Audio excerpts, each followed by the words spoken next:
नमस्कार विद्यार्थी मित्रांनो, तर माझ्या YouTube चॅनलमध्ये मी तुमचं सहर्ष स्वागत करीत आहे. तर तुमच्यासाठी एका महत्त्वपूर्ण विषयावरती व्हिडिओ घेऊन आलो आहे. तो म्हणजे एम-पी-एस-सी आयोगानं एम-पी-एस-सी राज्यसेवा 2024 ची पूर्व परीक्षा आहे त्याची तारीख परत काय केली की वाढवण्यात आलेली आहे. वाढवण्यामध्ये बदलून दिलेली आहे. त्याच्या संदर्भात त्यांनी एक प्रसिद्धीपत्र काढलेलं आहे. त्याची माहिती देणार आहे. त्यामुळे व्हिडिओ शेवटपर्यंत पहा आणि माझ्या चॅनलवरती नवीन असाल तर प्लीज चॅनलला सबस्क्राईब करा. जेणेकरून की असेच महत्त्वपूर्ण अपडेट तुम्हाला लवकरात लवकर भेटतील. तर हे बघा प्रसिद्धीपत्रक आहे आजचंच आहे. तर याच्यानुसार जर बघितलं तर 414/2023 जी जाहिरात आहे राज्यसेवा पूर्व परीक्षा 2024 ची, ज्यालाच महाराष्ट्र राज्यपत्रित नागरी सेवा संयुक्त पूर्व परीक्षा 2024 आहे. तर याची तारीख जी आहे, आता टोटल जर बघितलं तर 524 पदांकरिता रिक्त पदांची जाहिरात आली होती. तर ही असून ओपन आणि ईडब्ल्यूएस कॅटेगरीतून अर्ज सादर करणाऱ्या उमेदवारांना याचा लाभ घेण्यास विकल्प सादर करण्यास संधी देण्यात आली होती. आता त्याच्यानंतर काय केलं होतं की त्यांनी 30 मे 2024च्या शुद्धीपत्रकानुसार काय केलं होतं की जे ओपनचे विद्यार्थी आहेत, अराखीव आहे आणि ईडब्ल्यूएसचे विद्यार्थी आहेत, त्यांना ओबीसीमध्ये लाभ घ्यायचा असल्यानंतर विहित याच्यातून काय करण्यात होतं की संधी देण्यात आली आहे. आता याच्यामध्ये जर बघाल तर हे शुद्धीपत्रकामध्ये जे एसईबीसीचे विद्यार्थी आहेत, ओके, आणि ओबीसीमध्ये नवीन झालेले आहेत, त्या उमेदवाराला संधी देण्यात येत आहे. आता त्याच्यामध्ये ज्या विद्यार्थ्यांचं वय झालेलं आहे त्यांनाही काय करतात की चान्स देण्यात येणार आहे.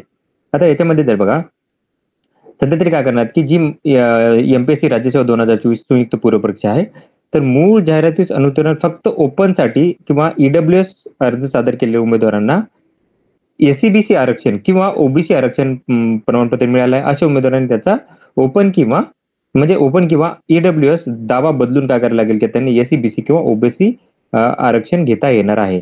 आता याच्यामध्ये जर बघाल तर ही जी तुम्हाला ही असणार आहे याच्या संदर्भात काय करायला की 21 जुलैची जी परीक्षा होणार आहे ती 25 ऑगस्ट, लक्षात घ्या की 25 ऑगस्ट म्हणजे पूर्ण 1 महिना पुढे ढकलण्यात आलेली आहे.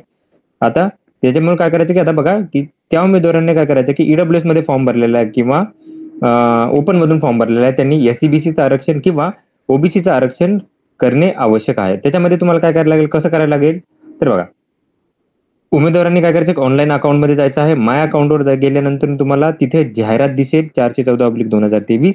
त्याच्यासमोर लिंक समोर काय करायचं की क्वेश्चन बटन केलेलं आहे आणि तिथे त्याच्यानंतर तुम्हाला एसईबीसी किंवा ओबीसीचा विकल्प सादर करायला लागणार आहे.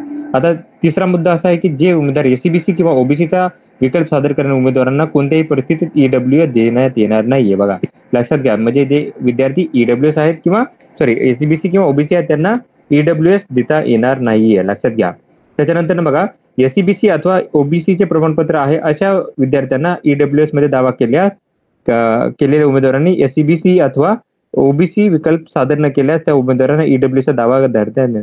म्हणजे जर एखाद्या उमेदवारांनी काय केलं की जर तुमच्याकडे हे नसेल तर तुम्हाला सर्टिफिकेट नसेल तर म्हणजे जर तुम्हाला बघा व्यवस्थित सांगतो मी की एखाद्या विद्यार्थ्यांनी एससीबीसी किंवा ओबीसीचे प्रमाणपत्र मिळाले अशा विद्यार्थ्यांना ईडब्ल्यूएस मध्ये दावा केला आहे किंवा एसईबीसी अथवा ओबीसीचा विकल्प सादर न केल्यास त्यांना ईडब्ल्यूचा दावा म्हणजे त्यांना ईडब्ल्यूएस त्यांना करताच येणार नाही, एवढं तर लक्षात आहे. आणि ही जी आहे याची लिंक तुम्हाला 15 जुलै 2024 पर्यंत पासून लिंक सुरू होणार आहे, हे लक्षात घ्या.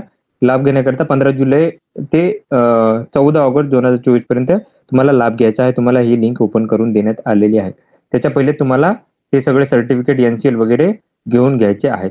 तर ही माहिती होती. तर अशाच महत्त्वपूर्ण माहितीसाठी माझ्या चॅनलला सबस्क्राईब करा, व्हिडिओ लाईक करा आणि माहिती मित्रांसोबत शेअर करा. त्याने काय होईल की सगळ्यांना याच्याबद्दल माहिती होईल. धन्यवाद.